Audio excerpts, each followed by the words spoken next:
as you came into this experience and as you call us forth to help clarify some things, we want you to understand why it is that you stand often in a similar place for a long period of time in relationships to things that you want or in relationships to things that you don't want. We want you to understand that your attention to a subject is a practicing of a vibration of it, and that when you give your attention to something for just a little while, and then you return to that again and again and again, as you continue to think a thought, wanted or unwanted, about something or someone or about yourself, you develop beliefs. A belief is only a thought that you continue to think, that represent a very strong part of your point of attraction that you just can't get around. In other words, the universe is delivering to you all day, every day, evidence of what you think. Well, now many would say, well, then that's good, because what I believe is true. In the early days when Esther began receiving us, she was very excited about the idea of now being able to sort out what was true and what was not true. And we said to her, Esther, it would be better if you would realize that when you believe something, whether it is wanted or not, it's only a practice thought that will keep proving itself to you. So the proof is because of the attention to it, not because there's some greater consciousness or greater good who is in agreement with this. There are all kinds of things that are true that you do not want to live and don't need to live. But your attention to these things that you pronounce as truth and therefore worthy of my undivided attention holds you in holding patterns that you need not be in. So the way it works is, when you have a personal experience and you identify that you do not want something, you emanate a vibration about what you do want, even if you are not clear enough to say it in words.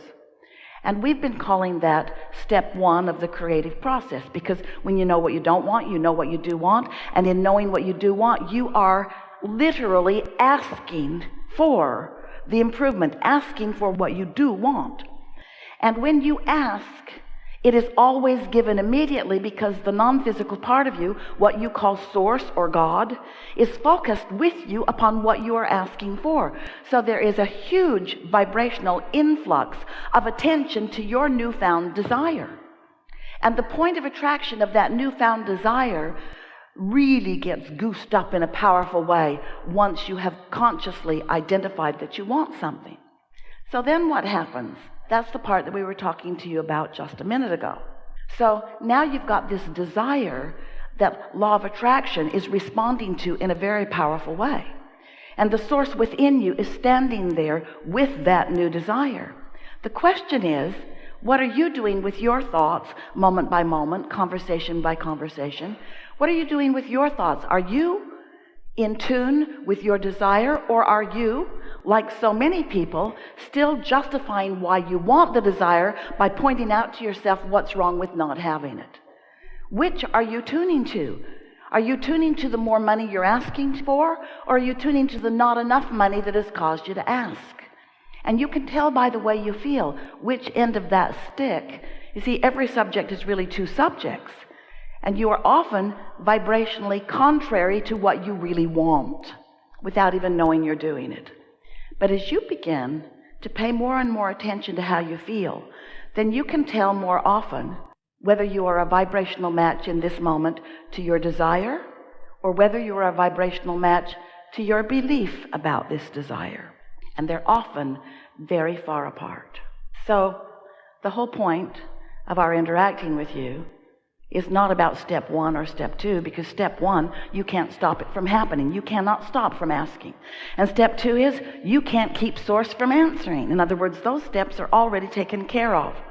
But step three is your work. Step three is to listen to the subtleties of the emotions within you, so that you can gradually guide yourself to more and more thoughts about what you do want, so that your desires begin to feel good to you. Remember how good a desire felt when you were little, before others convinced you that you were selfish, or that you shouldn't have it, or that you couldn't have it, or that you weren't going to have it. wanting something in that open, fresh air of free-flowing energy, where the energy that creates worlds is flowing through you, is the most delicious form of life experience. To have carved out from your life experience clarity within yourself about what you want, and then to tune yourself to the frequency of that desire so that there's no resistance within you, is the best feeling state of being that exists. You call it joy or exhilaration, happiness. We call it satisfaction. You call it clarity. We call it satisfaction. You call it happiness. We call it satisfaction. You call it joy and appreciation and love, and we call it satisfaction, satisfaction, satisfaction. Because when you tune yourself to who you are so that you are not affecting any contradiction within you, when you stop that resistance and just allow all that you are to flow toward that which you're asking for, that's the satisfaction of life that you came to live. Often you say, I came to be of value to others, and we say, we know you came for that satisfaction. I came to uplift others, we know you came for that satisfaction. I came to help others, yes, for that satisfaction. Sometimes we are accused of teaching you selfishness, and we say, it's true, we do. Because if you are not selfish enough to really care, in fact, nearly to only care about how you feel, then you will not figure out the subtleties of these energies, and you will not tune yourself to the wholeness of who you are.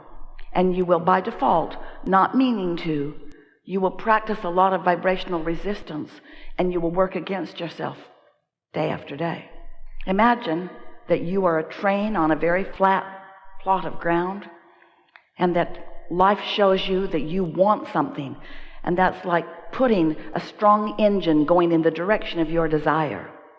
But then when you think about your desire, you realize that you haven't accomplished it yet, or you remember that you haven't, or you think that you don't know anyone that really has, or you remember something that somebody told you about how you're not very good at that.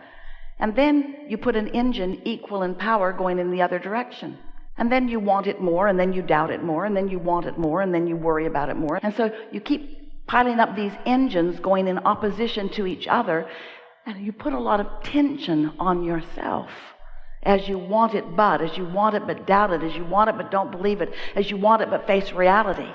And that's the thing that we really want to talk about, because this reality that you are observing is really old news. Because once something is manifested, a whole lot of energy has already been flowed about it. And so anything that you are currently looking at, hear this, we've not said this to anyone as clearly as we are about to say it to you.